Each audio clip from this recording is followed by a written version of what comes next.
And good morning to everyone. It's Wednesday, the 15th of October, and time for another few words.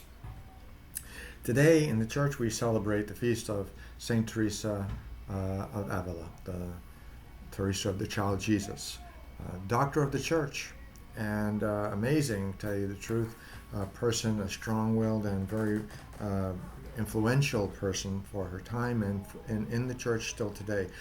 One of four women who were assigned the title Doctor of the Church, and one of the first to get that title, to receive that title.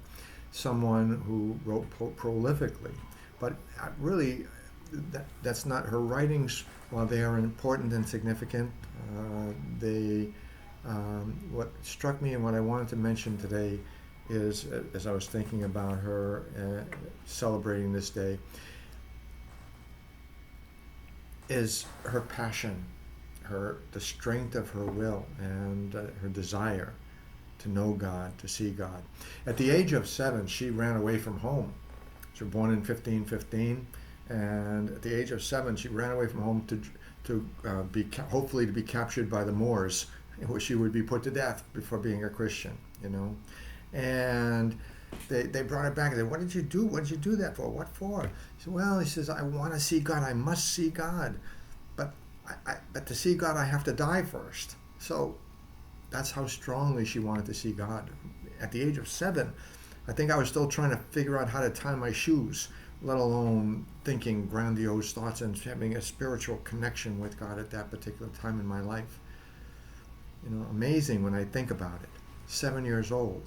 And when she came back, her and her brother, they built a hermitage in her backyard, where she could go and commune and try to be as close to God as she could, and always being heard to say the words forever, forever, forever. Boy, at the age of 31, finally, after all kinds of discouragements and different little things dealing with her own fiery personality, she joined the Carmelites and was given the job of reforming the Carmelites.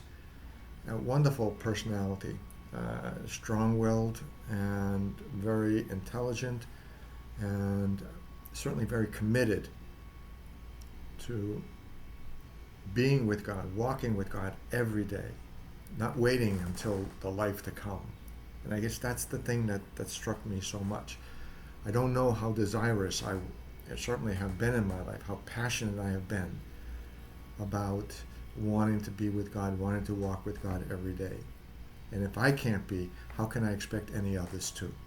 And I'm thinking maybe that's part of that has been part of the difficulty in my ministry, not knowing, not being able to give what I don't have, the passion and the fire to walk with God every day, to be a part of Him, to see God today.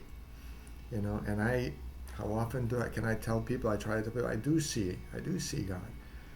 I see Him in the kindness and the goodness of other people. I tell them, don't get lost in, there's misery and there's evil and there's darkness in the world. There is, definitely. But how many of us have a passion to make sure that darkness doesn't overwhelm us? How many of us have the passion to make sure that any light that is within us is a light that we want to pass on to others? We want to make sure that people experience, the joy, the hope, the peace, the light, the love that we might feel ourselves at times.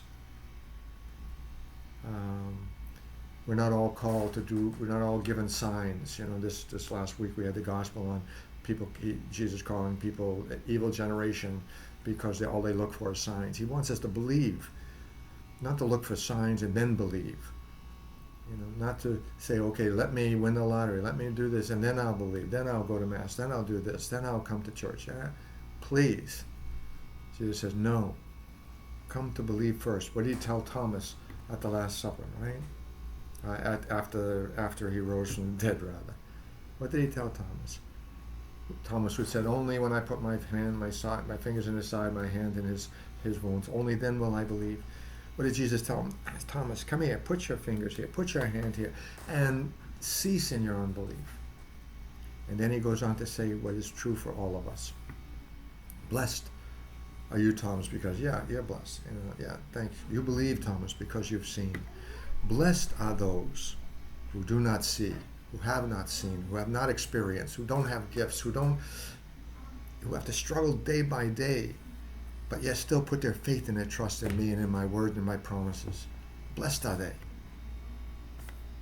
And I put myself in that number because I certainly haven't received any special gifts that I know of, and yet still called to believe and to trust. And so that's my prayer for you today. The prayer of Saint Teresa, who right from the earliest of times, 7 years old, had this passion, had this desire to see God, to walk with God, to experience God in her life. May we not lose the fire of that determination, of that passion in our own life. Every day, wake up. Lord, help me to see you today. Help me to find your will today. Help me to do your will today. And in seeing it, respond to it. Help me come to know you, Lord, a little better today, to understand you a little better today. And in knowing you and in understanding you, come to love you. And in loving you, Lord, may I help others to love you in what I see, and how I look, and what I say, and certainly by what I do. All my actions, all my words, Lord, I dedicate to you this day.